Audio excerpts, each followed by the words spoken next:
Então, irmãos, nós vamos preparar para a nossa segunda aula de hoje.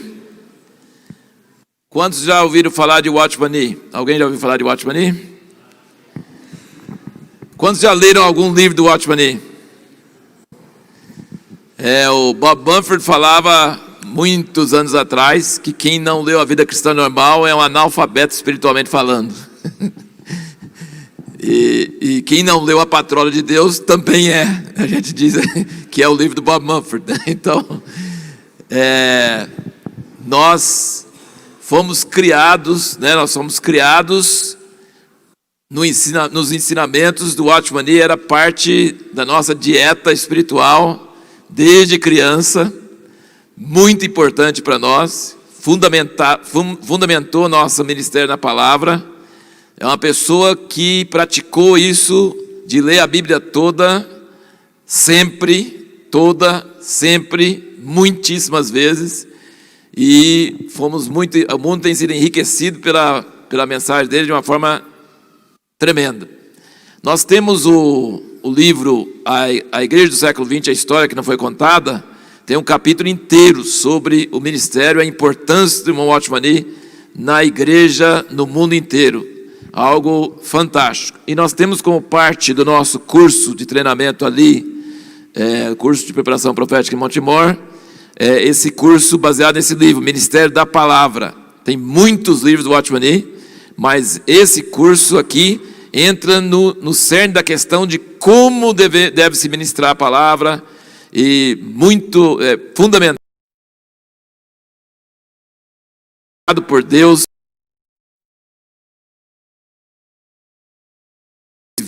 Ele passou para outras pessoas, algo preciosíssimo. Quem ministra a palavra sempre recebe graça de Deus através desses estudos aqui. E nós temos o privilégio de ter conosco um irmão que não é Watchman Nee, nem filho de Watchman Nee, mas que também herdou muita coisa dessa herança bendita. E é um privilégio muito grande nós recebemos o irmão Esdras Mar. É Ezra ou Esdras? Ezra. Então, assim, vamos falar que é Ezra mesmo, que meu filho também é Ezra, e nós temos um músico muito abençoado, que temos abençoado esses dias também, que é Esdras. Ele é Esdras, e ele é Ezra. Nós temos com dois Esdras, vai ser restauração pra caramba, né, na igreja. E é um privilégio muito grande ter esse irmão conosco, porque faz algum tempo já que Deus derrubou paredes de preconceito e paredes de separação que tinha, e ele tem sido usado por Deus para nos abençoar lá em Jundiaí. E essa obra de unificação, de quebrar os muros entre nós, é um negócio fantástico, porque não é político, é algo orgânico. Deus está tornando disponível para as diferentes partes do corpo as riquezas que Ele colocou dentro dessas outras partes do corpo de Cristo. Então, para nós, assim, é uma satisfação muito grande, irmão Ezra. Sacrificou bastante para poder estar conosco hoje, porque eles estão com um evento muito grande lá em Sumaré, e ele tem uma palavra de Deus, uma função mesmo apostólica no Brasil em outros países, e é um prazer muito grande recebê-lo e tê-lo conosco para essa aula agora e para a primeira aula da tarde às 16 horas. Então vamos orar por esse irmão, vamos pedir que Deus dê toda a liberdade para ele ministrar o peso que está no coração dele. Tem sido usado assim no Conselho de Pastores em Jundiaí recentemente, e também na igreja de Jundiaí deu palavras que realmente são assim afiadas no momento de Deus para a igreja, são momentos de Deus para a igreja. A gente sentiu esse desejo dele estar conosco para falar um pouco, porque nós estamos falando, esse tema dessa escola é preparando para o fim. Como nós devemos preparar para o fim. E nós sentimos que a palavra que ele trouxe para o Conselho dos Pastores recentemente em Jundiaí foi uma palavra muito forte, atual e de Deus para nós. Então lá ele teve menos tempo, aqui ele vai ter um pouquinho mais de tempo para nos repartir essa palavra que Deus deu para ele. Estende as suas mãos, vamos orar por ele. Senhor, nós somos gratos pelo presente de Deus, que esse irmão em nosso meio está conosco. Senhor, tirando o seu tempo, ó Deus, nos dando esse privilégio da sua presença. E nós pedimos que ele sinta liberdade do Espírito Santo aqui. Que o Espírito Santo esteja ungindo ele e ungindo a nós. e que ele sinta essa receptividade, que ele sinta essa abertura, que ele sinta essa unção, essa aprovação do Senhor sobre a vida dele, sobre as nossas vidas aqui juntos.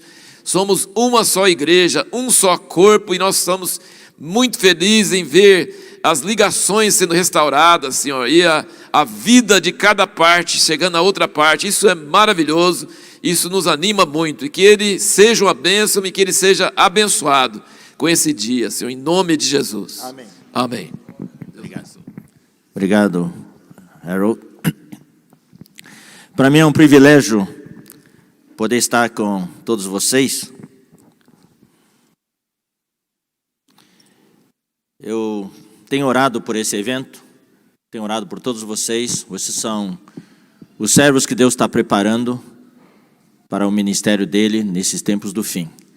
E hoje nós precisamos de pessoas como vocês, pessoas sérias, centradas na palavra de Deus e focados em Cristo. Como o Christopher falou, Jesus realmente é o centro de tudo hoje para nós. Eu descobri, viu, Christopher? Cadê o Christopher? Está aqui? Eu descobri, Christopher, que temos a mesma idade. Nasceu em 52? Então, tá vendo? Você nasceu em março ou depois? Então você é mais novo que eu, então você tem que me obedecer. Tá certo, Christopher. Eu também tinha 15 anos e me lembro vividamente da Guerra dos 6 Dias. Eu morava em Carazinho, Rio Grande do Sul, e a gente ia para a aula com um radinho de pilha. E no meio da aula o professor interrompia a aula, todo mundo em volta do radinho de pilha para ver os israelenses vencer aquela guerra. Em 6 dias. Aqueles países árabes em volta. 4 irmãos. O pai era um homem de Deus. O avô era um homem de Deus. Lá na China já. A primeira. Se tivesse que falar a história da minha família, ficaria aqui horas falando. É fascinante a história deles. É fascinante a história dos meus pais. Nós também tínhamos cultos familiares. Fomos educados desde criança com a palavra de Deus. E isso eu acho que é muito, muito importante, né? E eu também quero fazer mais uma apresentação adicional, baseado no que o Christopher falou há pouco. Eu sou chinês de nascimento. Agora, a minha nacionalidade é norte-americana. Está vendo a minha cara de gringo? E eu moro no Brasil. Mas antes de ser americano, fui britânico. Então, essa é a história. Mas esse não é o centro da minha história. O centro da minha é enxertado na oliveira original. E que desfruta muito da raiz e da seiva. É maravilhoso poder realmente estar no corpo de Cristo junto com os irmãos. Vou tirar o meu relógio aqui para poder controlar o tempo.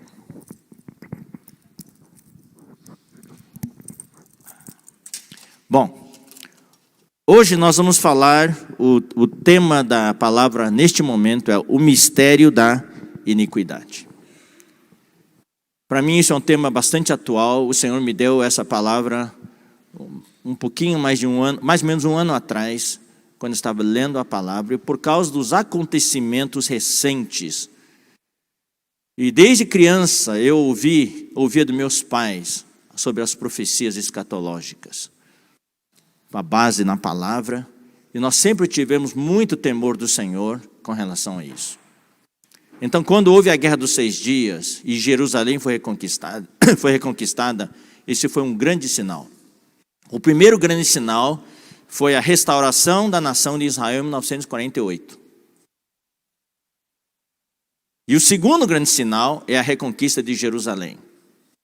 O terceiro grande sinal, que vai já estar às portas da vinda de Cristo, vai ser a reconstrução do templo.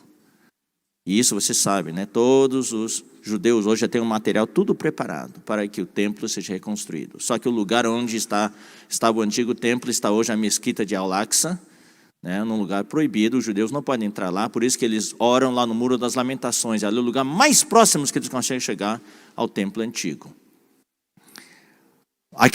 Aquela mesquita tem que ser derrubada para poder construir o templo, restaurar o templo dos judeus. Como vai ser derrubada aquela mesquita? Não sei, só Deus sabe. Pode ser um míssil perdido, pode ser um terremoto, ninguém sabe. De qualquer maneira, o que está acontecendo hoje, e é para isso que nós precisamos prestar atenção hoje. O que está acontecendo no mundo, no ambiente em que vivemos hoje?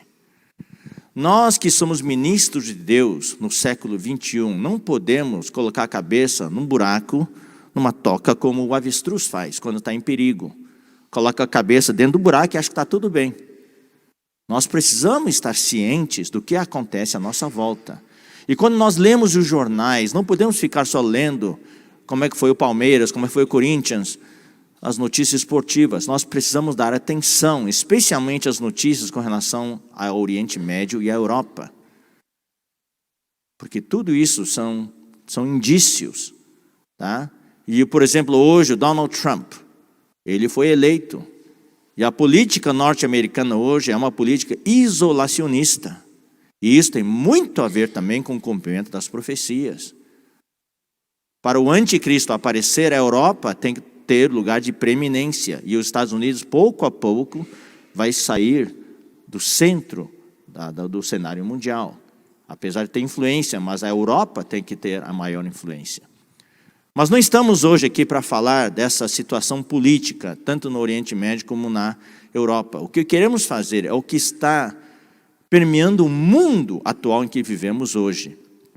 E isso a Bíblia chama de o mistério da iniquidade. Então vamos abrir as nossas Bíblias e ler 2 Tessalonicenses. Eu queria aproveitar para explicar um pouco que quem quer conhecer escatologia precisa conhecer o livro de Daniel. Especialmente os capítulos 2, capítulo 4, capítulo 7, 8, né? Capítulo 9 e capítulo 11. Ali nós temos as profecias de Daniel. As profecias que falam da grande estátua, a profecia dos 4 animais, a visão dos 4 animais, a visão do carneiro e do bode, a visão das 70 semanas de Daniel no capítulo 9. Depois, o rei do norte e o rei do sul no capítulo 11. Tudo aquilo irmãos, é fascinante. O cumprimento das profecias, a exatidão das profecias, isso nos leva, todos nós que amamos a palavra de Deus, a nos centrar mais na palavra de Deus. Outro livro que fala bastante, na verdade, tem bom conteúdo sobre a escatologia, sobre o tempo do fim, é Mateus, especialmente capítulo 24 e um pouquinho do capítulo 25. Daí, claro, nós temos o livro de Apocalipse. O livro de Apocalipse inteiro fala, né, nos primeiros capítulos falam da visão, fala da igreja, histórica, mas depois começa a mostrar os eventos do tempo do fim. E em todos esses capítulos que eu mencionei, de Daniel, por exemplo, sempre tem um pequeno trecho que fala do anticristo. Do anticristo. Então, eu não quero... isso para mim é fascinante. Quando eu entro nessa área, eu não paro mais de falar. Então, eu não posso me entrar aí, porque senão nós não vamos poder falar o assunto que estamos falando hoje. Mas todos esses capítulos têm um pequeno trecho que fala do anticristo. Isso é impressionante. Tá? E no livro de Mateus, capítulo 24, fala do abominável da desolação. Isso também se refere ao anticristo, o que ele vai fazer no tempo do fim. Em Apocalipse, claro, o capítulo 13 de Apocalipse e o capítulo 17 fala bastante do anticristo. Agora, tem um livro da Bíblia que fala algo sobre o tempo do fim, e especialmente sobre o anticristo, de uma maneira muito diferente dos outros. É 2 Tessalonicenses. Então vamos abrir em 2 Tessalonicenses, e é o capítulo 2. Aqui nós temos algo que revela o que vai acontecer no tempo do fim, e é exatamente isso que me preocupa, por outro lado, me serve como advertência por um lado, e serve como incentivo por outro lado. O 2 Tessalonicenses capítulo 2 fala do que vai acontecer no tempo do fim, e fala especificamente do anticristo. Aqui ele tem vários apelidos, então vamos ler. Vamos ler o capítulo 2 de 2 Tessalonicenses, versículo 1. Irmãos, no que diz respeito à vinda de nosso Senhor Jesus Cristo e a nossa reunião com Ele, nós os exortamos. Isso tem a ver com arrebatamento, eu não vou entrar em detalhes aqui, porque senão eu vou gastar muito tempo. A que não vos demovais da vossa mente com facilidade, nem vos perturbeis, quer por espírito, quer por palavra, quer por epístola, como se procedesse de nós, supondo tenha chegado o dia do Senhor. Eu vou falar um pouquinho sobre isso hoje à tarde. Ninguém de nenhum modo vos engane, porque isto não acontecerá sem que primeiro venha a apostasia. Eu quero falar um pouquinho sobre isso agora, neste momento. Irmãos queridos, nós estamos vivendo nos dias atuais, no século 21, no ano de 2017, mês de julho, nós estamos vivendo tempos de apostasia, de desvio das verdades bíblicas, do desvio da revelação de Deus na Bíblia. Os valores humanos estão em degradação. Os valores morais, está havendo uma revolução moral no mundo inteiro. Revolução sexual. E nós que somos ministros de Deus, estamos aqui sendo treinados pelo Senhor para ser os servos de Deus, os ministros de Deus. Nós temos de saber que nós não somos imunes a esses ataques. Eu conheço um número. Eu fico muito triste quando a gente recebe notícias de irmãos que Deus tem usado e que têm sido instrumentos, vasos úteis nas mãos do Senhor, sucumbindo diante da onda prevalecente hoje. Nós não somos imunes. Nós precisamos nos vacinar. É o que nós vamos falar hoje à tarde, sobre a nossa imunização. O que existe hoje, essa apostasia, é uma pressão muito grande. E se nós não vigiarmos, não nos prepararmos, não ficarmos de sobreaviso, com espírito de oração e vigiar, como o Senhor nos advertiu, irmãos, pode acontecer de nós sucumbirmos diante do ataque do inimigo de Deus. E pode estar certo, querido irmão, querida irmã, que o inimigo de Deus não vai ficar de braços cruzados vendo você sendo aperfeiçoado, vendo você fazer esse curso e recebendo todos os recursos para poder servir a Deus. Ele vai procurar a brecha para poder entrar na nossa vida e nos derrubar. Ninguém é invencível. Todos nós temos um calcanhar de Aquiles. Quem sabe o que é um calcanhar de Aquiles? Levante a mão. Menos da metade, um pouquíssimo. Quem não sabe, levante a mão, sejam sinceros. Olha, tá vendo? Isso não pode acontecer no nosso meio. Tem gente que é neutro. Você sabe? Sabe, levante a mão. Não levanta. Você não sabe, também não levante a mão. Não levanta a mão. O que então? Você sabe ou não sabe? Irmãos, diante do Senhor nós temos de nos posicionar. Quem sabe, levante a mão. O que é o calcanhar daqueles? Então tá bom. Quem não sabe, levante a mão. Então não precisa contar a história. Para não perder tempo, então os 2 ou 3 que não sabem, depois vai lá ler sobre isso. É interessante. Ou seja, todos nós temos um calcanhar de Aquiles. É o nosso ponto vulnerável.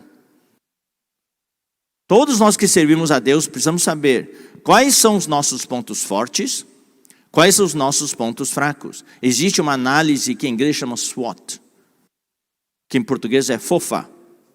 Não soa muito bem em português, mas é assim que é. SWOT é Strength, Weakness. Strength é ponto forte, fortaleza. Weakness é ponto fraco, fraqueza. O é Opportunity, oportunidade. E T é Threat, que é ameaça. Isso é usado pelas empresas. E hoje muitos servos de Deus usam. Isso tem que ser usado para a nossa vida pessoal, no casamento. E nós que servimos o Senhor também precisamos isso. A igreja não é uma empresa, mas nós podemos usar os recursos hoje que existem no mundo de hoje, no plano de Deus. O celular é usado para o plano de Deus. Espero que não seja distração para os nossos servos de Deus. Hoje o celular se torna um grande sequestrador de tempo. E muitos não têm tempo para ler a Bíblia, mas têm tempo para o celular. Então hoje, nós que servimos o Senhor, precisamos, cada um de nós, precisamos analisar diante do Senhor qual é o seu ponto forte. Isso é um ponto interior. Qual é o seu ponto fraco interior? Quais são as oportunidades que o Senhor te dá? E a vida é cheia de oportunidades. O Senhor abre janelas de oportunidade na nossa vida. Por exemplo, esse curso CPPI é uma janela de oportunidade. E vocês estão aproveitando essa janela de oportunidade. E quais são as ameaças? O que ameaça a sua vida? Por exemplo, quem se livra de dependência? Aquela dependência química, aquelas drogas, sempre são uma ameaça. Então os irmãos devem se precaver, procurar evitar aquilo. Então, queridos irmãos, hoje estamos em tempos de apostasia. Eu quero ler com vocês Daniel capítulo 7. Daí a gente volta para cá de novo. Daniel capítulo 7, versículo 25.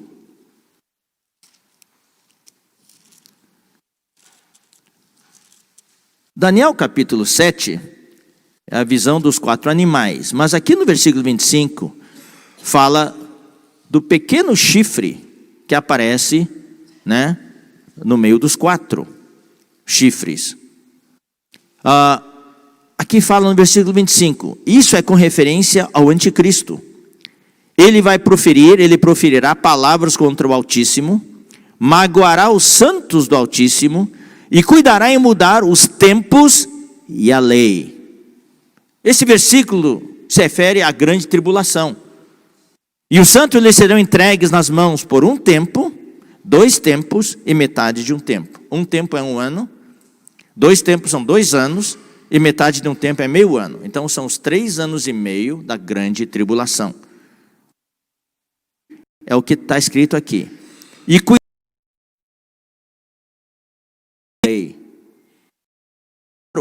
profeticamente falando, dispensacionalmente falando, isso se refere ao que vai acontecer na grande tribulação.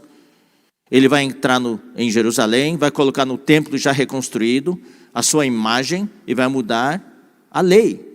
Vai tirar o sacrifício de tudo. Mas eu quero aplicar isso, vamos voltar para Tessalonicenses, eu quero aplicar isso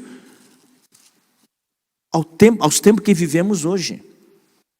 Aquilo só vai ser a culminância do que já está acontecendo hoje. Pode estar certo, queridos irmãos, o anticristo já está preparando, ou Satanás já está preparando o palco para a aparição do anticristo. O que está acontecendo no mundo hoje não é coincidência. É tudo uma preparação da parte do inimigo de Deus para a aparição do anticristo. Eu costumo, queridos irmãos, ilustrar como um furúnculo. Você sabe, tem uma infecção, o sangue tem um problema, tem impureza no sangue, daí o organismo reage, daí aparece na pele um furúnculo. E o furúnculo vai crescendo e dói. E dentro do furúnculo o que tem? A pus. E o furúnculo tem que amadurecer, fica vermelho, vai aumentando de tamanho. E quando amadurece, a tampinha do furúnculo abre, e o que sai? A pus. Pois bem, queridos irmãos, o furúnculo já existe no mundo hoje. A pus já está sendo formada. O anticristo vai ser a pus que sai do furúnculo e vai ser visível. O mistério da iniquidade já está operando. Vamos continuar a ler, queridos irmãos. A apostasia. Hoje, a homossexualidade é aceita numa boa. Algumas décadas atrás era um tabu. Hoje, qualquer celebridade, seja no Brasil, seja nos Estados Unidos, qualquer celebridade de Hollywood, que não fale bem da homossexualidade, ele é boicotado. Então ele tem que falar bem, daí ele é aplaudido. Casamento do mesmo sexo é uma coisa aceita hoje.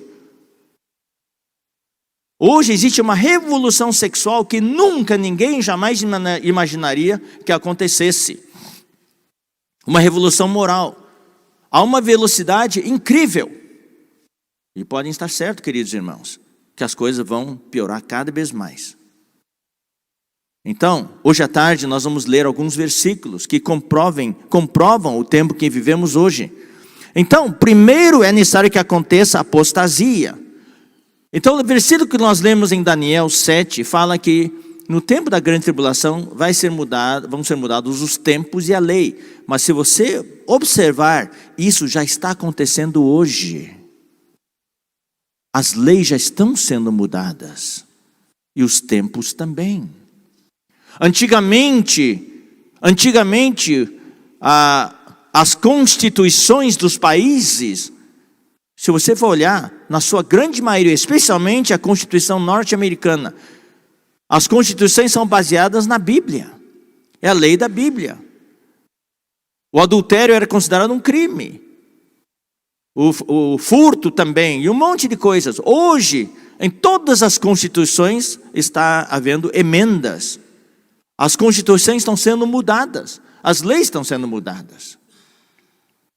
No Brasil nós estamos lutando contra essa ideologia do gênero. No mundo inteiro. É aceito em muitos países. E no Brasil, estão querendo passar isso agora passaram para as cidades, os municípios, definir se isso vai ser incluído no currículo escolar e essas coisas. E eu vou dizer uma coisa, quem é pai aqui hoje? Levante a mão. Queridos irmãos, quem tem filhos pequenos morando com vocês? Eu vou dizer uma coisa, queridos irmãos. Hoje, ser uma criança, ser um jovem, ser um adolescente, é muito diferente da nossa época. Vocês que são pais, eu vou falar um pouquinho sobre isso hoje à tarde. Eu tenho um encargo muito profundo pelos pais. Tenho dado muitas palestras para os pais. Hoje os pais estão se eximindo. Os pais são muito passivos hoje, assistindo os seus filhos sendo bombardeados dia e noite, na escola, com os amigos, na televisão, por essas ideologias, e nós não fazemos nada em casa. E quando nossos filhos tornam adolescentes, a cabeça deles já está feita. Eles já são vítimas da apostasia. Não é só nós servirmos a Deus. Nós temos que servir a Deus com as nossas famílias. A plataforma de lançamento do nosso ministério é a nossa família. Quem é solteiro, a plataforma do seu ministério é a sua vida individual, o seu testemunho pessoal. Mas quem é casado é a nossa família. Hoje tem muitos que servem a Deus, mas o casamento está com problemas. Hoje tem muitos que servem a Deus, seus filhos estão com problemas. E a Bíblia fala claramente, em 1 Timóteo capítulo 3, que se alguém não sabe governar a sua própria casa, como vai cuidar da igreja de Deus? Então, diante de Deus, eu espero que cada um de nós possamos também receber de Deus esse encargo. De que os primeiros a quem devemos cuidar no nosso ministério é a nossa família. Nós não podemos ganhar um monte de irmãos na igreja e perder os nossos familiares. Bom, vamos continuar aqui.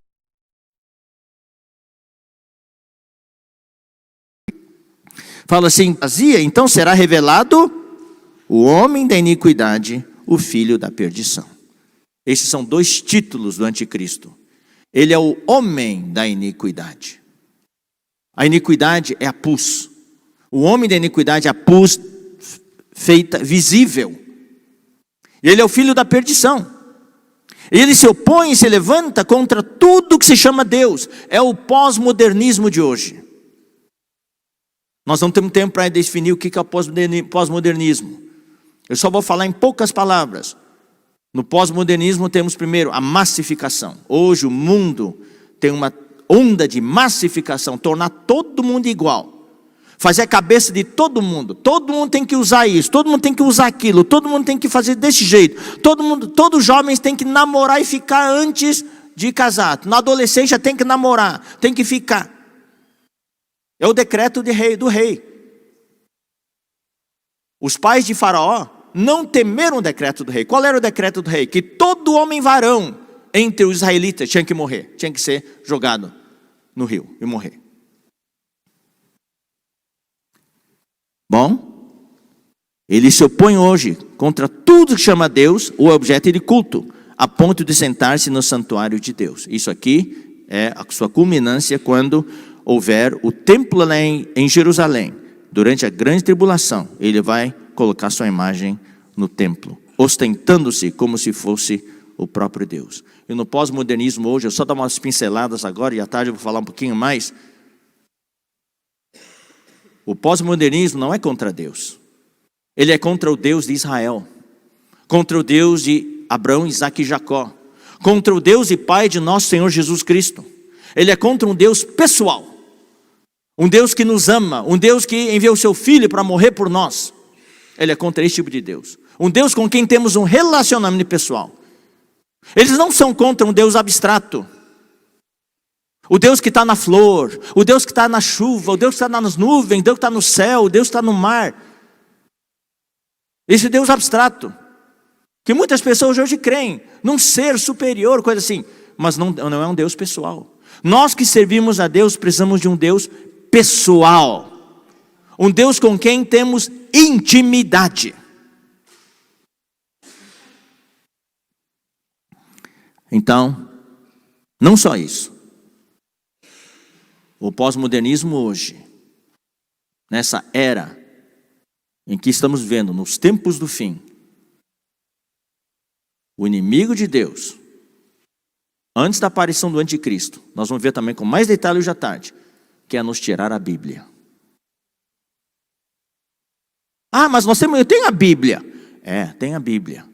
O Cristo, eu acho que não sei quem foi, o Cristo mencionou, mas você lê a Bíblia?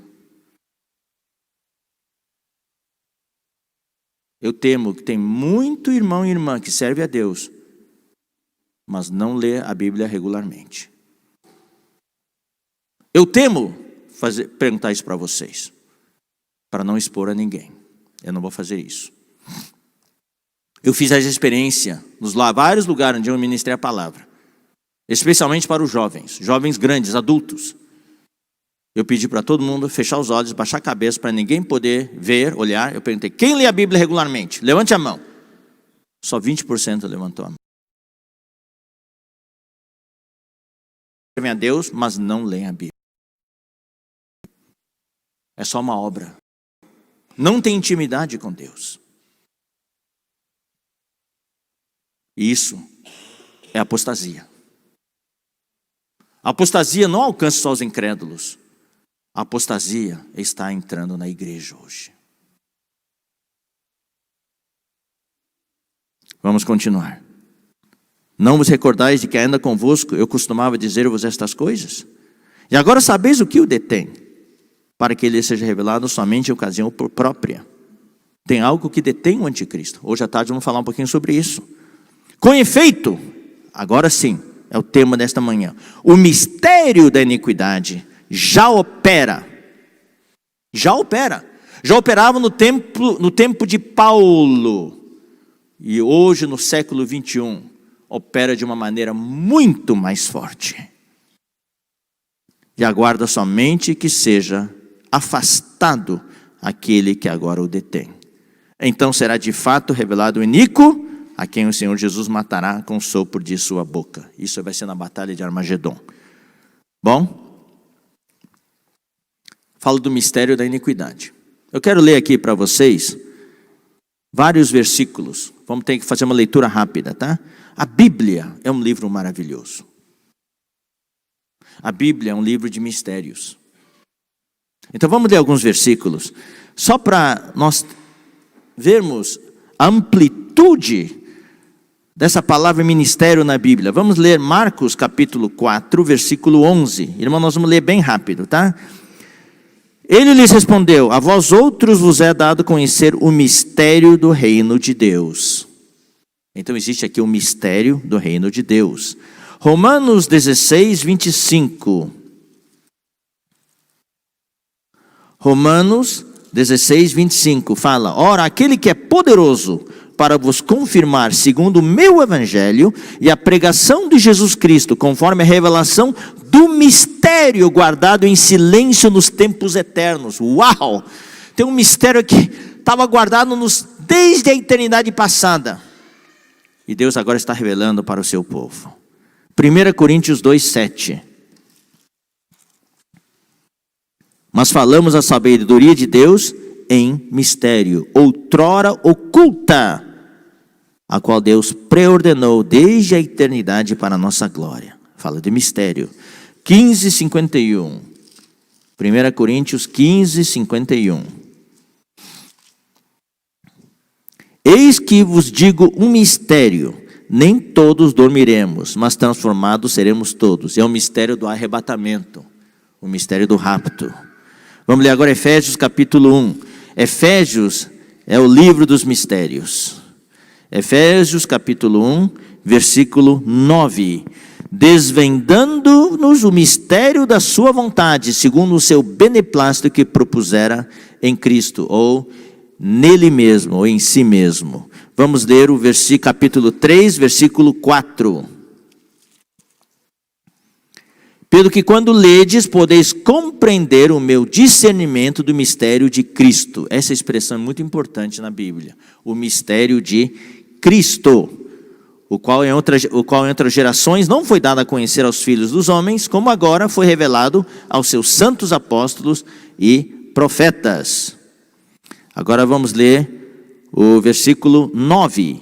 E manifestar qual seja a dispensação do mistério, desde os séculos, oculto em Deus, que criou todas as coisas. Essa palavra dispensação no grego é oikonomia. É o que foi mencionado hoje, né? Economia, não é economia de economizar dinheiro, é o plano de Deus. Existe o mistério do plano de Deus. Capítulo 5, versículo 32. Grande é este mistério, mas eu me refiro a Cristo e à igreja. Esse é um grande mistério. Louvado seja o Senhor. Vamos ler o capítulo 6, versículo 19. E também por mim, Paulo pede que se suplique e ore por ele, para que me seja dada no abrir da minha boca a palavra, para com intrepidez fazer conhecido o mistério do Evangelho. Louvado seja o Senhor. Vamos ler agora Colossenses 1, 26 e 27. A fim de que aumente quanto a mim o motivo de vos gloriardes em Cristo Jesus pela minha presença de novo convosco.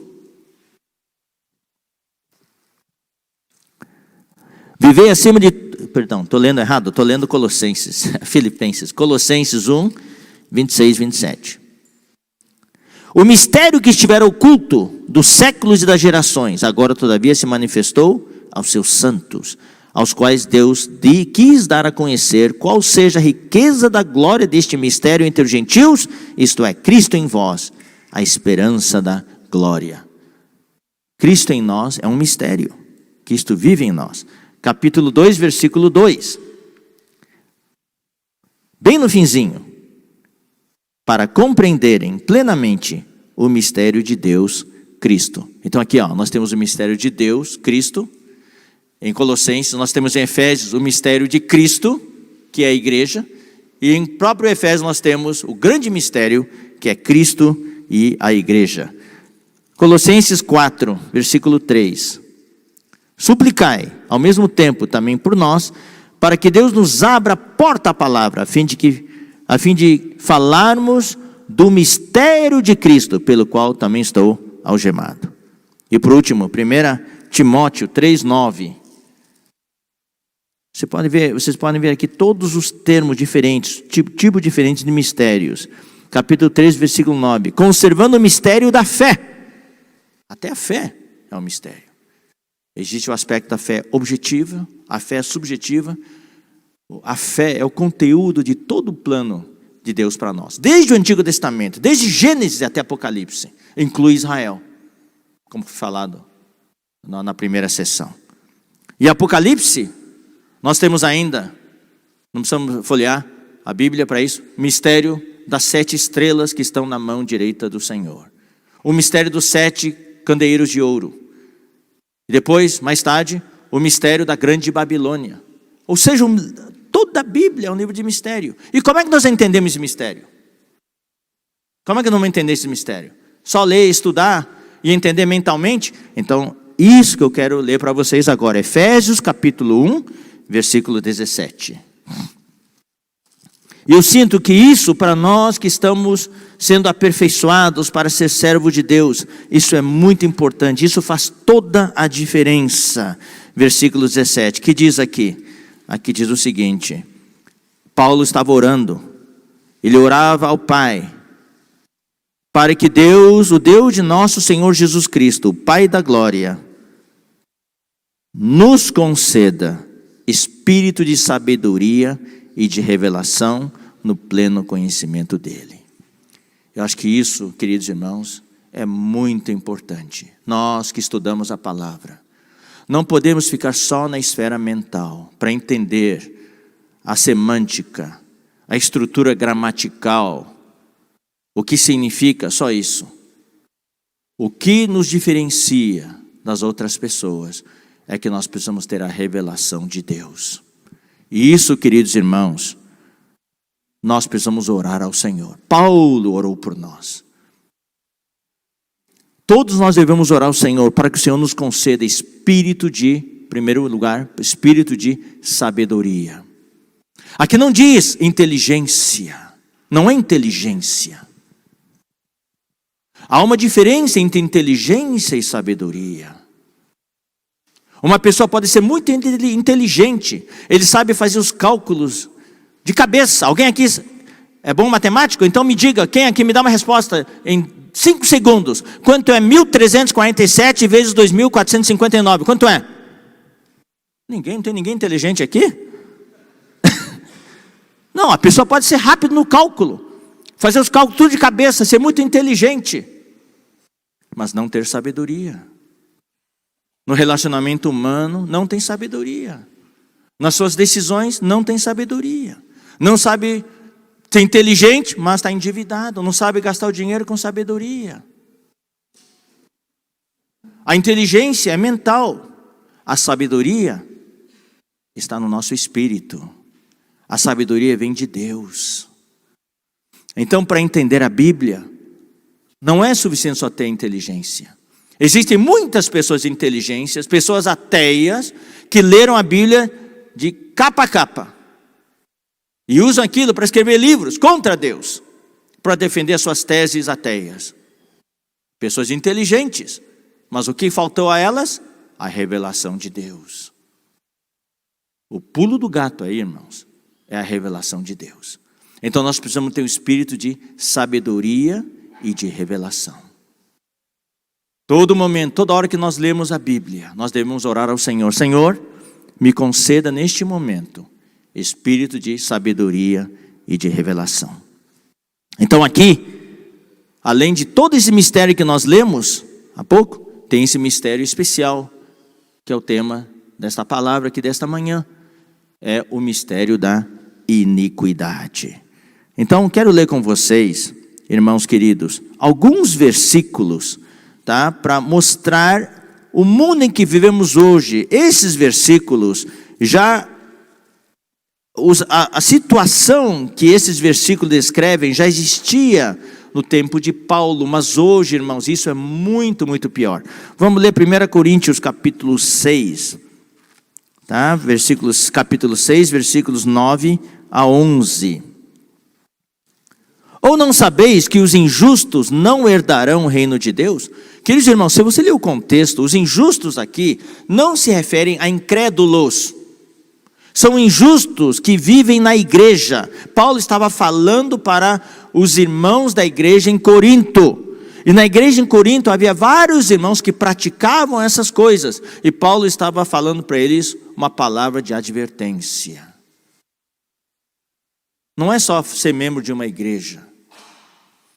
Não é ser teu nome de irmão, ser batizado, participar da ceia do Senhor. Aqui tem uma advertência. Vocês não sabem ou não sabeis que os injustos não herdarão o reino de Deus? Existe a linha dos arminianos e dos calvinistas sobre a salvação sendo eterna. A salvação é eterna, não é eterna, é uma vez salvo, salvo para sempre. Não estamos aqui para discutir isso. Mas Paulo adverte. Você pode estar na igreja hoje, ser batizado, mas se você praticar essas coisas, você não vai herdar o reino de Deus.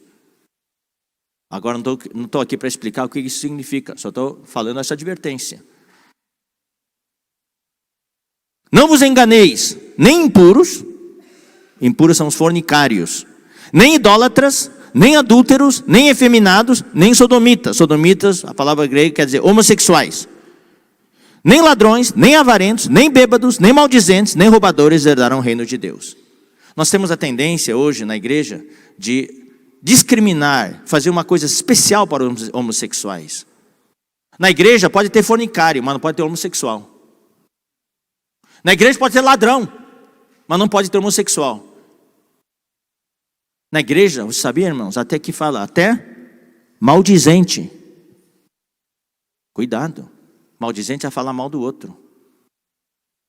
Se você fala mal do outro, você também não vai herdar o reino de Deus. É que nem homossexual. Está na mesma categoria. Então, Deus não faz acepção de pessoas. Está tudo na mesma categoria aqui. Deus odeia o pecado, mas ama os pecadores. Vamos continuar. Vamos ler agora Gálatas 5, 19 a 25.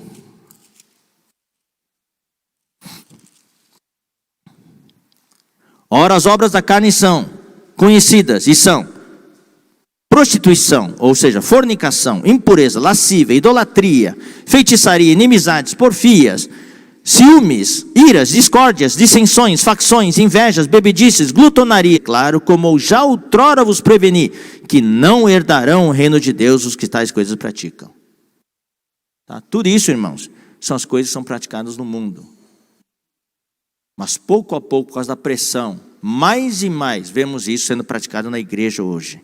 Isso é a iniquidade. A iniquidade que está se alastrando. Efésios 5, versículos 3 a 5. Pela repetição, frequência com que isso é mencionado na Bíblia, isso mostra que Paulo considerava isso algo muito sério. Efésios capítulo 5, versículos de 3 a 5. Mas a impudicícia, que é a fornicação na palavra grega, e toda sorte de impurezas ou cobiça, nem sequer se nomeiem entre vós, como convém a santos. Nem conversação torpe, nem palavras vãs ou chocarrices, coisas dessas inconvenientes, antes pelo contrário, ações de graças.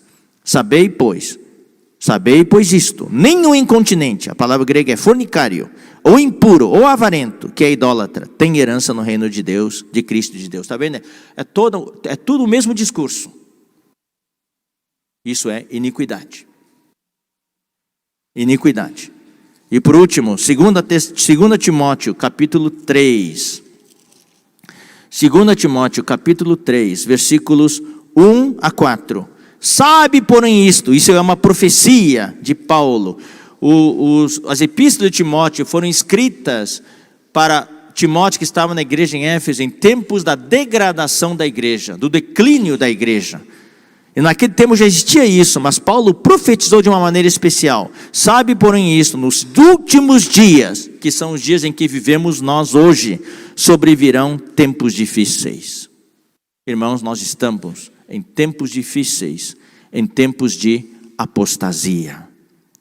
Pois os homens egoístas, avarentos, jactanciosos, arrogantes, blasfemadores, desobedientes aos pais, ingratos, irreverentes, desafeiçoados, implacáveis, caluniadores, sem domínio de si, cruéis, inimigos do bem, traidores, atrevidos, enfatuados, mais amigos dos prazeres que amigos de Deus.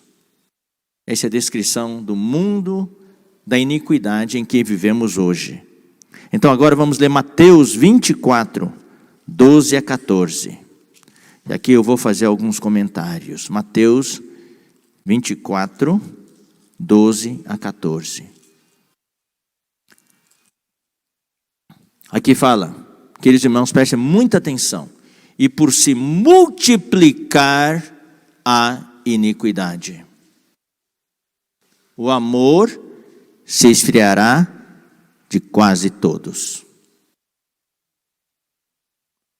Nós vivemos em tempos de apostasia. Todos os versículos que nós lemos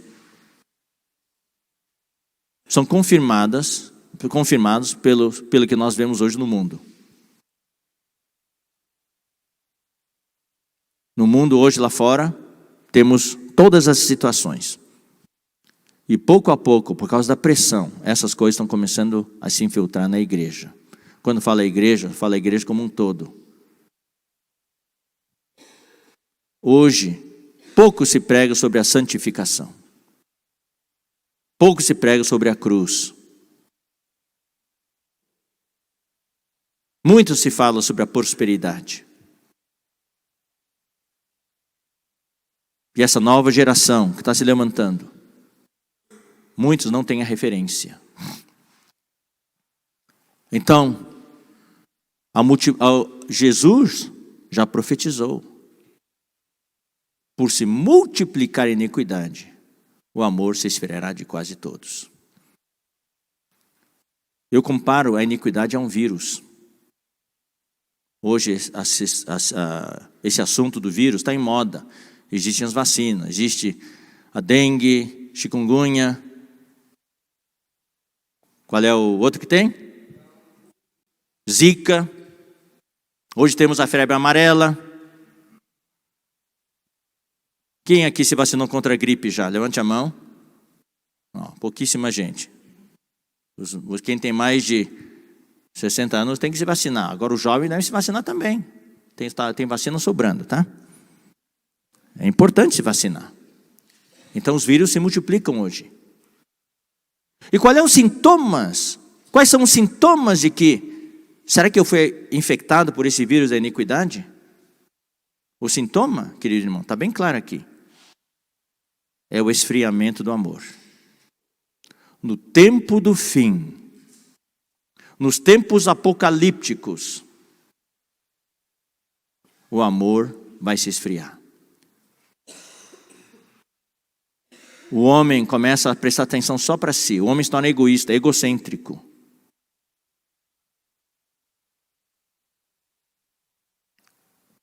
Então nós podemos medir o seu amor por Deus hoje é maior ou menor do que 2 anos atrás. Estou falando para aqueles que já se converteram mais de 2 anos, ou mais de 5 anos, mais de 10 anos. Digamos que você se converteu 20 anos atrás, ou 15 anos atrás, ou 10 anos atrás. O seu amor naquela época é maior ou menor do que hoje? Ou hoje é menor do que, ou maior do que antes? Que curva você desenharia para o seu amor? É uma curva descendente ou uma curva ascendente? A sua vontade de orar aumentou ou diminuiu? A sua vontade de ler a Bíblia aumentou ou diminuiu? A sua vontade de servir a Deus aumentou ou diminuiu? Eu fico desesperado quando eu vejo casais na igreja, casados já 30 anos, 40 anos, se separando hoje. O amor entre o marido e a mulher esfriou, ao ponto de não poder mais continuar juntos. Eu acho que todos vocês conhecem pessoas assim. Talvez alguns de nós que estamos aqui, estamos nessa situação. Somos casados, estamos servindo a Deus, mas o amor que eu tenho para o meu marido, para minha esposa, já não é como antes. A gente briga muito. Tudo isso, irmãos, são consequências da contaminação pelo vírus da iniquidade. E você sabe, irmãos, eu tenho pesquisado sobre o vírus. Você sabe que o que mata um vírus? Onde os vírus são, nos laboratórios, quando eles querem multiplicar um vírus para fazer pesquisa, que temperatura eles usam? Eles usam essas estufas. uma temperatura morna. Numa temperatura morna, os vírus se multiplicam rapidamente. Numa temperatura fria, abaixo de 0, o vírus não morre, mas o vírus fica em estado latente. Anos atrás, por causa do efeito estufa, algumas geleiras no norte, na Sibéria, derreteram. Daí eles foram lá uns cientistas coletar água debaixo das geleiras. E coletaram e encontraram um vírus. Um vírus pré-histórico. Milhões de anos. E aquele vírus voltou a viver.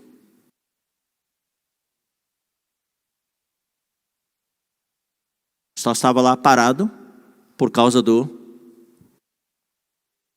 da temperatura. Você sabe que existe uma diferença entre vírus e bactéria. O vírus, na verdade, não é um organismo vivo. A bactéria, sim. Mas o vírus, ela se multiplica.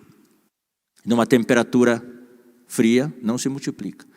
E quando existe uma epidemia e morrem milhares de pessoas, o que você faz com os cadáveres, com as roupas contaminadas das pessoas? O que você faz? Alguém lava e doa? O que você faz com essas roupas? Queima. A única maneira de acabar com o vírus é temperatura elevada. Irmãos queridos, nos tempos da iniquidade, a mornidão é o que prevalece. Hoje na igreja, o que prevalece, falando da igreja em geral, o que prevalece é a mornidão. Por isso o Senhor Jesus falou em Apocalipse capítulo 3, eu vou ler só para ler, mas eu acho que todos vocês já conhecem, que Jesus falou que, porque não és nem quente nem frio, estou a ponto de vomitar-te da minha boca. O Senhor falou aqui em Apocalipse 3,15, conheço as tuas obras, que nem és frio nem quente. Quem dera fosses frio ou quente. Se fosse frio, o que ia acontecer?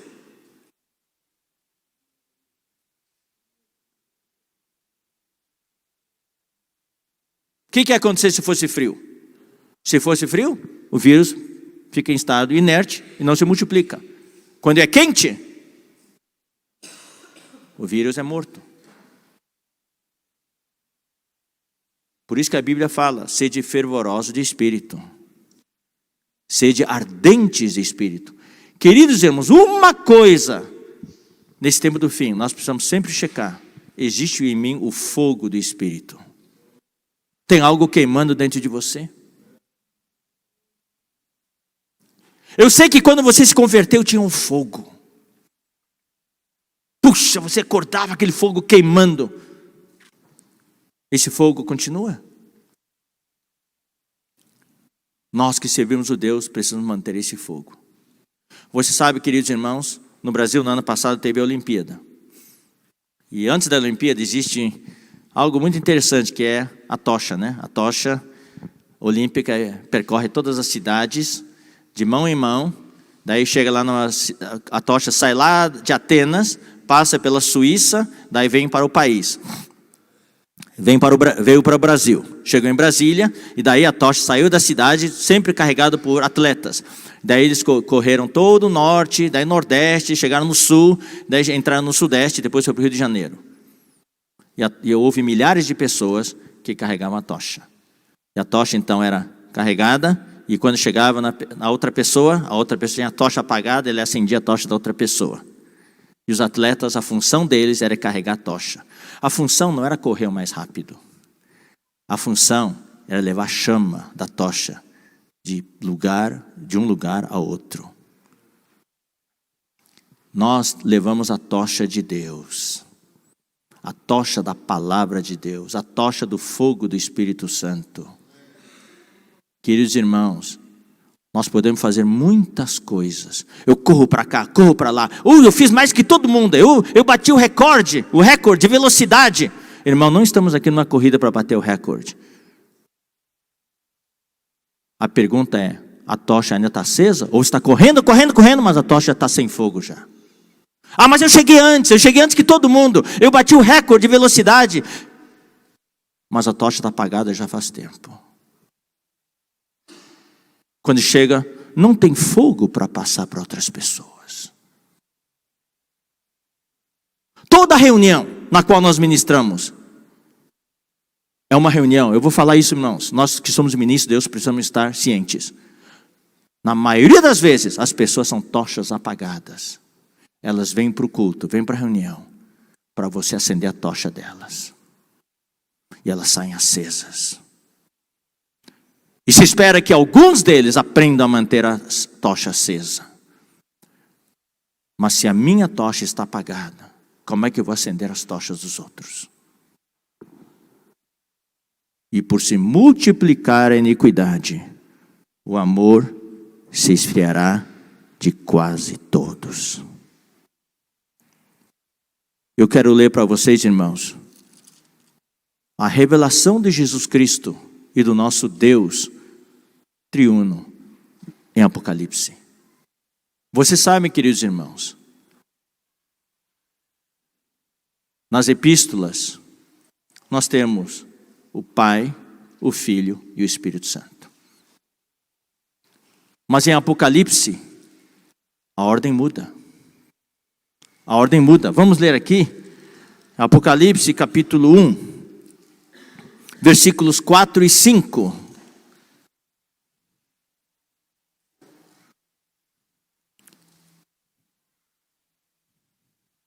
João, as 7 igrejas que se encontram na Ásia, graça e paz a vós outros, e da parte daquele que é, que era e que há de vir. Quem é esse? Esse é o Pai. Esse é o nosso Deus eterno. Aquele que era, que é e que há de vir. Mas daí, na sequência, o correto seria o Filho. Essa é a saudação normal nas epístolas. Mas olha só o que vem. Da parte dos 7 espíritos que se acham diante do seu trono. Entrou o Espírito. E agora entrou 7 espíritos. Então o que é? Existem 7 unidades de Espírito. Espírito número 1, Espírito número 2, Espírito número 3, Espírito número 7? Não. Já vou explicar. E terceiro, e da parte de Jesus Cristo, a fiel testemunha, o primogênito dos mortos e o soberano dos reis da terra. Segundo as melhores interpretações textuais, aqui quando fala dos 7 espíritos, é o Espírito Santo, é o Espírito. Só que nos tempos de Apocalipse, na era das trevas, uma lâmpada de 100 watts já não é suficiente, porque as trevas são muito intensas. É necessário uma lâmpada de 700 watts. 7 vezes mais. Aqui não são 7 unidades de Espírito. É o Espírito. Mas em Apocalipse, é o Espírito 7 vezes intensificado. Por isso fala 7 Espíritos. Então, olha só. Vamos ler agora Apocalipse 4, versículo 5. Ao redor do trono, versículo 4 também. Ao redor do trono há 24 tronos assentados neles, e assentados neles 24 anciãos, vestidos de branco, em cujas cabeças estão coroas de ouro. E do trono saem relâmpagos, vozes e trovões.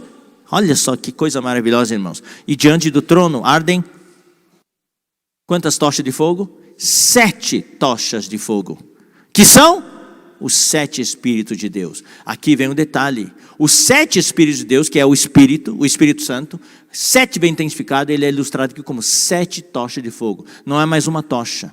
Nos tempos em que vivemos hoje, tempos de apostasia, queridos irmãos, a tendência do mundo é de esfriamento do amor a Deus e o amor ao próximo. Mas da parte de Deus, ele intensifica o fogo 7 vezes. Eu preciso queimar 7 vezes mais forte, para fazer frente à necessidade atual do mundo da iniquidade. Irmãos, nós não podemos ser mais aquele ministro, daquele tipo, lenga-lenga, tá tudo bom. Não, nós temos que intensificar o nosso espírito. Nós precisamos queimar, arder dentro de nós. O tempo está cada vez mais curto, o Senhor está prestes a voltar. Nós precisamos queimar 7 vezes mais. E você sabe, queridos irmãos, tudo que existe no mundo, não tem ilusão nenhuma, tudo é para apagar o seu fogo. Não pense que existe alguma coisa no mundo que vai ajudar você a manter o seu fogo mais forte. Tudo que você tem lá fora é para apagar o seu fogo. Nós precisamos ter intimidade com Deus. Como Moisés, ele ia diante de Deus. Quando ele saía da presença de Deus, saía do Santo dos Santos, ele saía da presença de Deus, o que acontecia com ele? O rosto dele brilhava. Ele tinha o fogo de Deus. Vamos ler também agora Apocalipse 5:6. Então vi no meio do trono e dos 4 seres viventes e entre os anciãos de pé um cordeiro, como tendo sido morto. Ele tinha 7 chifres, e bem como 7 olhos. O que são esses 7 olhos? São os 7 Espíritos de Deus enviados por toda a terra. Aqui nos mostra a unidade de Deus. Aqui os olhos do Cordeiro são os 7 Espíritos. Não separe Deus. Deus está do Pai aqui, né? No Vaticano existe uma pintura, né? O Pai está lá, um homem de branco de barbas, velho. Daí o Filho jovem, um mancebo do lado dele. E o Espírito Santo como uma pomba. 3 seres separados. Não, nosso Deus é o Deus único. Os 7 olhos do Cordeiro são os 7 Espíritos de Deus enviados por toda a terra. Sabe onde estão esses 7 Espíritos, 7 olhos do Cordeiro hoje? Estão aqui em Sorocaba. Para que servem os olhos? Para olhar para você. E esses 7 olhos, a Bíblia diz que é o quê? São 7 Espíritos. E no 4:5 de Apocalipse fala que os 7 Espíritos são o quê? 7 tochas. Ou seja, queridos irmãos, quando Jesus olha para você, Ele faz 2 coisas. Eu quero que você sinta que Jesus está olhando para você neste momento. Não com 2 olhos, com 7 pares de olhos. Primeiro, os 7 olhos do Cordeiro são 7 Espíritos de Deus, são 7 tochas. As 7 tochas, Ele vai por dentro de você para queimar tudo aquilo que não é de Deus. Ele quer nos limpar, quer nos santificar, quer tirar a iniquidade de nós. Ele está olhando para você, e quando Ele olha, se você ler Apocalipse capítulo 1, quando João viu aquele que andava no meio dos candeeiros de ouro, os olhos dele eram como chamas de fogo. Primeira coisa que Jesus faz é para queimar você. Nos tempos apocalípticos, eu quero olhar para os olhos do Senhor para que Ele venha me queimar. É um lança-chama para queimar todo o lixo que eu tenho dentro de mim. Hoje, quando tem muito mato num lugar, o pessoal não quer ir lá passar capinadeira ou enxada, o pessoal taca fogo. Pois é, Jesus quer fazer isso. Com as 7 tochas de fogo, Ele quer queimar todas as impurezas, todas as coisas negativas pertencentes à iniquidade. Por outro lado, os 7 olhos do Cordeiro são olhos cheios de dulçor. Quando Ele olha para você, você sabe, quem é casado, né? Quando eu estava namorando a minha esposa, quando estava tendo comunhão para a gente se conhecer mais, quando eu olhava para ela, ela olhava com aqueles olhos dela, eu derretia. Os olhos do Senhor, por um lado, são como 7 tochas de fogo para queimar tudo que é negativo. Por outro lado, para infundir você com o amor de Deus. Esse amor que se esfriou, Ele quer intensificar em você. Ele olha para você, a gente olha para você, derreto. Estou cheio, recebo a vida dEle, o suprimento dEle, o amor dEle, seja o Senhor. Vamos ler agora 2 Pedro, capítulo 3, e vamos com 2 Pedro, capítulo 3. A 13. Virá, entretanto, como ladrão o dia do Senhor, no qual os céus passarão com estrepitoso estrondo, e os elementos se desfarão abrasados. Também a terra e as obras que nela existem serão atingidas. Irmãos, olha só. visto que todas essas coisas da iniquidade hão de ser assim desfeitas, vão ser queimadas com fogo, deveis ser tais como os que vivem em santo procedimento e piedade. O que Deus quer de nós, os servos de Deus, é servi-lo com santidade. Um dia, tudo vai ser queimado. Mas eu prefiro que as coisas sejam queimadas em mim hoje, quando eu olho para o Senhor. Queima em mim, Senhor, tudo que esfria o meu amor. Versículo 12, esperando, isso é esperar e apressar a vinda do Senhor, a vinda do dia de Deus, por causa do qual os céus incendiados serão desfeitos e os elementos abrasados se derreterão. Se essas coisas não forem queimadas hoje, vão ser queimadas aquele dia, e o juízo de Deus vai nos alcançar. Eu quero que as coisas de mim sejam queimadas hoje, na era da graça. Hebreus 12,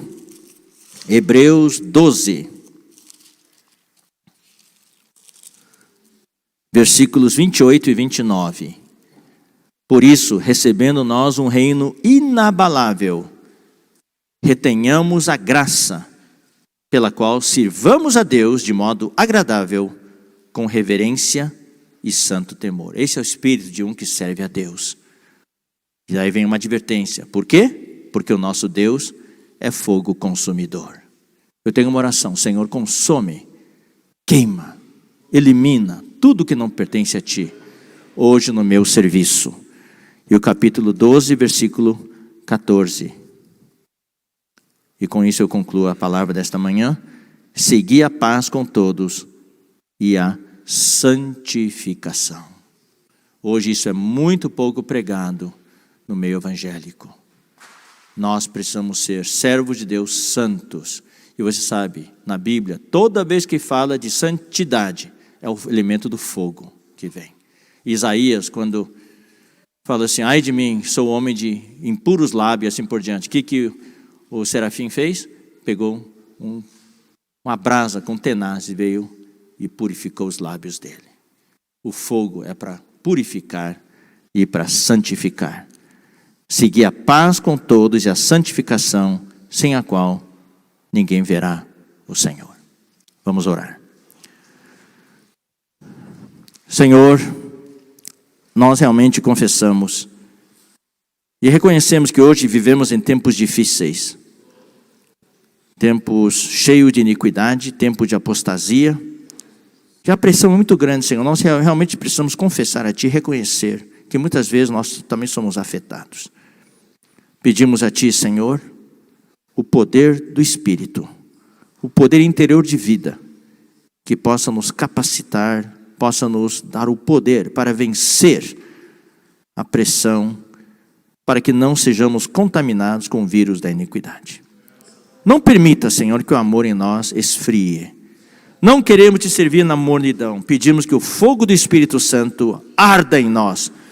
Como Tu falaste para Timóteo, que queremos reavivar a chama do fogo do dom de Deus em nós. Reavive esta chama, Senhor. Cuide de cada um que aqui está. Todos estes servos Teus que estão sendo preparados para servir a Ti. Muito obrigado, Senhor. E sempre olhe para nós com Teus 7 olhos, para queimar com as 7 tochas aquilo que não pertence a Ti, aquilo que não Te agrada. E também com Teus 7 olhos, infunde o Teu amor, o amor que nós tanto precisamos para Te servir. Muito obrigado, Senhor. Oramos em nome de Jesus. Amém.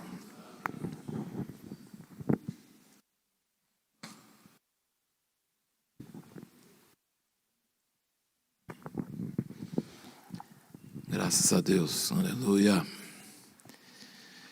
Irmãos, em 2014, eu senti uma necessidade de intensificar a leitura da Bíblia. E como meu irmão disse, o Christopher, né, que nós sempre lemos a Bíblia, sempre em sequência, e nunca parando, desde o início ao fim. Começa no início, vai termina no fim, começa no início, termina no fim, começa no início, na família, sozinho. Minha mãe fazia a gente decorar versículos, era constante. A Bíblia é uma coisa constante. Mas nos anos anteriores eu lia a Bíblia em sequência, mas lia 2 capítulos, lia 1 capítulo, lia 3 capítulos, lia um tantinho para sentir assim, deu, tá bom, beleza. Então às vezes gastava 2 anos, às vezes gastava 2 anos e meio para ler a Bíblia toda. E isso que eu queria enfatizar dentro dessa palavra que nós recebemos agora. E quantos aqui estiveram quando o Asher deu a primeira palavra dele aqui? Quando ele veio aqui a primeira vez? Quantos estiveram aqui? Só o Juliano e o Pedro. O Anjo está com as 2 mãos, ele esteve aqui com os 2. O Ademir. A primeira palavra que ele deu aqui não tinha nada a ver com Israel, nem palavra profética, nada disso. Ele deu a palavra aqui, foi sobre fogo nos olhos de Jesus.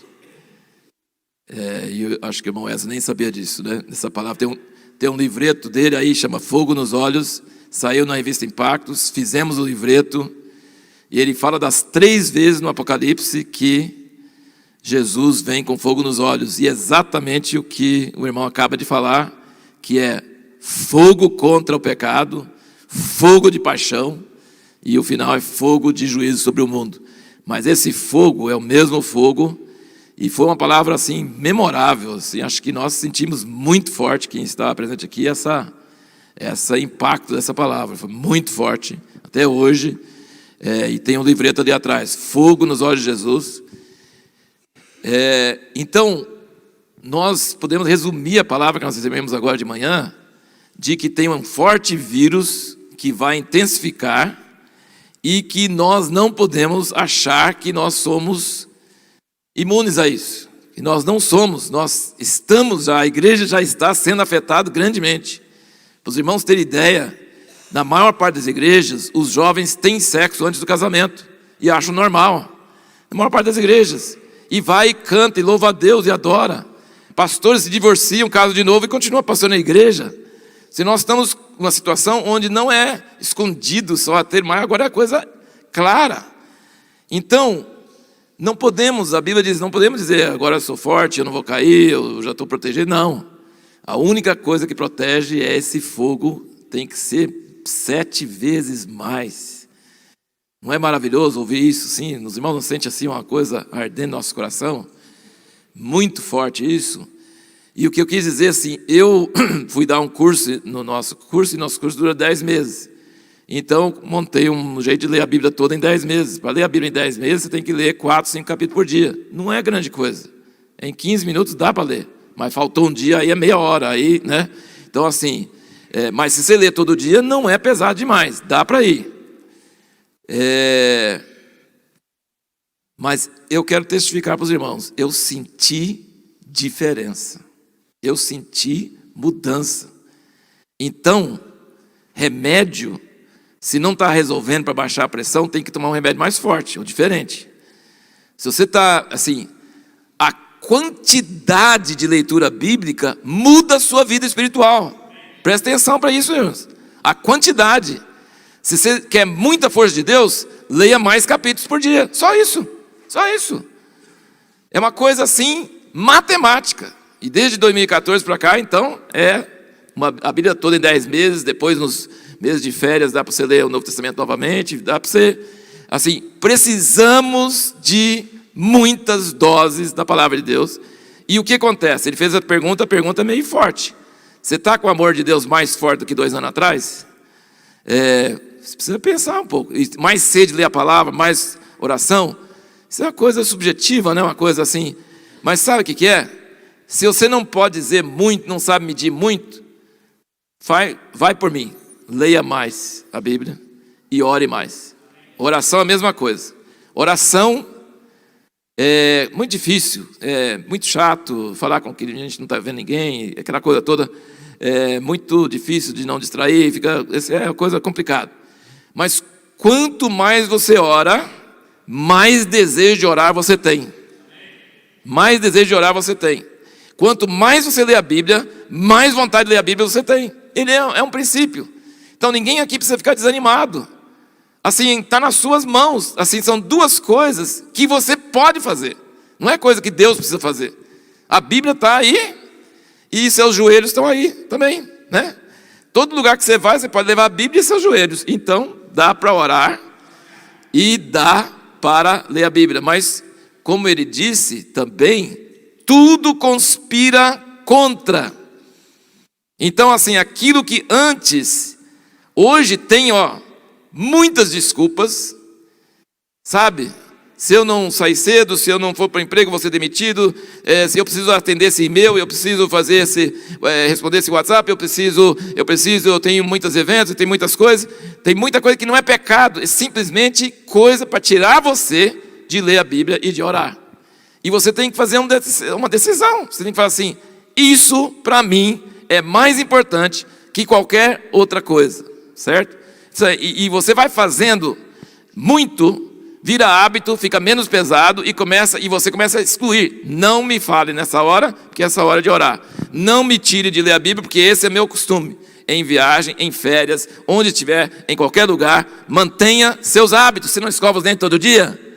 Não, nas férias você não escova, então não chega perto de mim, né? Você não toma banho todo dia, no frio também, entendeu? Então, assim, são hábitos. Então, assim, Deus... Se você quer ter mais fogo, mais fome, mais sede, aumenta a dose da oração e aumenta a dose da leitura e seja radical, porque as coisas vêm para tirar a gente disso. E se você perseverar nisso, não tem jeito, esse fogo e essa graça, essa força de Deus vai aumentar a sua vida. Amém?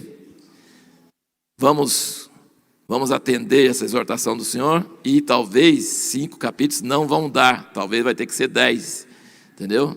Porque o pensamento de Deus vem para nós através da Bíblia. Nós lendo a Bíblia e orando, os pensamentos mudam. Gente, a minha vida foi mudada e está sendo mudada constantemente. Coisas que eu não ia fazer, faço, e coisas que eu ia fazer, não faço. Por causa de ler a Bíblia e orar. Ele muda a história da sua vida, ele determina com quem você casa, ele determina onde você vai trabalhar, ele determina as suas viagens, determina seu emprego, determina tudo. É nessa fonte de ler a palavra e de orar. Nós precisamos desse fogo em nossos corações e nós precisamos de mentes descontaminadas. E para isso, às vezes, tem que aumentar a dose, porque às vezes a dosinha que você usa não muda. Então precisa mudar. Nós tínhamos, por exemplo, às vezes período de oração de uma hora só não descongelava nada. Então tinha que orar mais, tinha que ter mais tempo de oração. E aí a mente vai desprogramando, descontaminando, e aí os pensamentos de Deus começam a entrar, e aí nós começamos a ter clareza para fazer outras decisões, para fazer outras coisas. Então que Deus nos ajude mesmo. Eu creio que essa palavra de Deus muito atual para nós, sobre como nos preparar para os dias que virão. Temos que comprar azeite, bastante azeite. E o fruto assim, cada pessoa tem o seu costume. Tem pessoas que fazem a primeira coisa de manhã, que é o melhor, porque senão você perde. Mas tem pessoas que não ligam na chave de manhã, estão desligados, então gostam de fazer antes de dormir à noite. Cada pessoa tem o seu estilo, cada pessoa tem a sua maneira, mas o resultado tem que ser fogo em sua alma. Você tem que ouvir Deus tocando em você.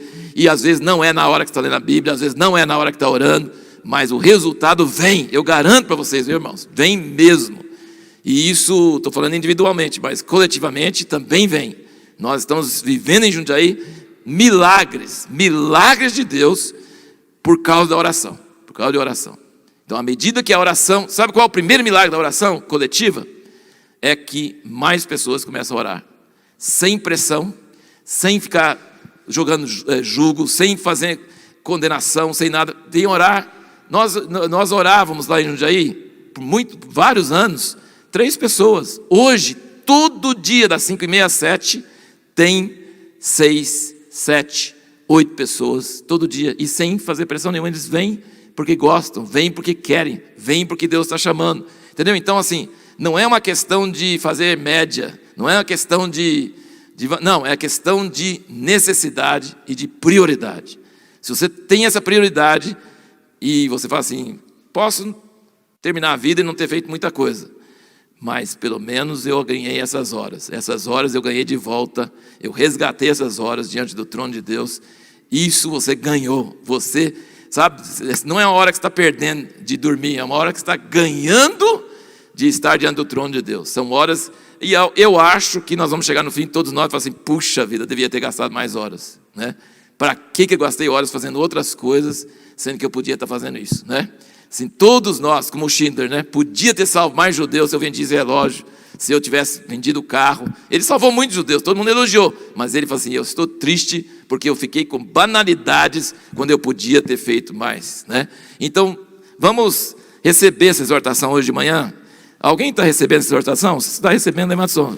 Está recebendo a exortação de Deus?